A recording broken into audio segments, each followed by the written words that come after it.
गांधी बाबा तुमने हमको एक मौन हथियार दिया, दोनों गाल सूज गए लेकिन हमने ना वार किया। आदर्श तुम्हारे जिंदा है, बड़े महान हो तुम बापू, संपूर्ण विश्व में इस भारत की एक पहचान हो तुम बापू। अगर आपने चाहा होता तुम भी ऐश ले सकते थे, देश बेचकर अंग्रेजों से मोटा कैश ले सकते थे, स्वदेशी का नारा देकर दिन भर चरखा चलाते थे, देश का खर्चा ज्यादा ना हो आधा लैंप जलाते थे। आधी आजादी का बापू तुमको ही हकदार कहूंगा, कोई विरोधी तेरा होगा मैं उसको गद्दार कहूंगा। लेकिन देश के बंटवारे पर बापू गुस्सा तन जाता है।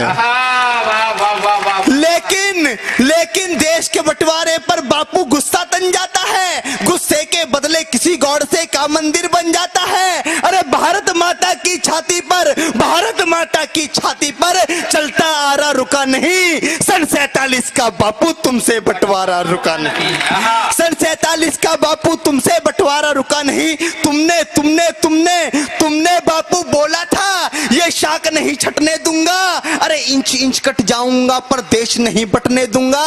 अरे चंदा सूरज धरती अंबर, चंदा सूरज धरती अंबर सारे ही शर्मिंदा थे, जिस दिन देश बटा बापू उस दिन तुम भी जिंदा थे।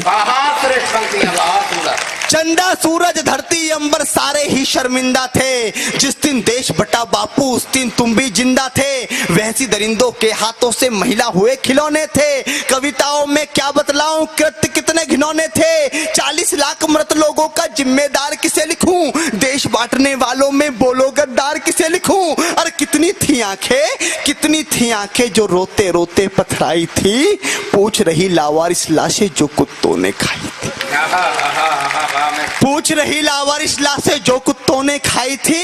हिंदुस्तान की माटी का परिवेश अधर में छोड़ दिया। कविता की सबसे कड़वी पंक्ति, इससे कड़वा मैंने कुछ नहीं लिखा, कि हिंदुस्तान की माटी का परिवेश अधर में छोड़ दिया, बंटवारा करके भी बापू देश अधर में छोड़ दिया। हिंदुस्तान की माटी का परिवेश अधर में छोड़ दिया, बंटवारा करके भी बापू देश अधर में छोड़ दिया। अरे दो थप्पड़ के बदले में एक थप्पड़ तो मारा करते, अरे बंटवारा भी करना था तो ढंग से बंटवारा करते। क्या बात है, बात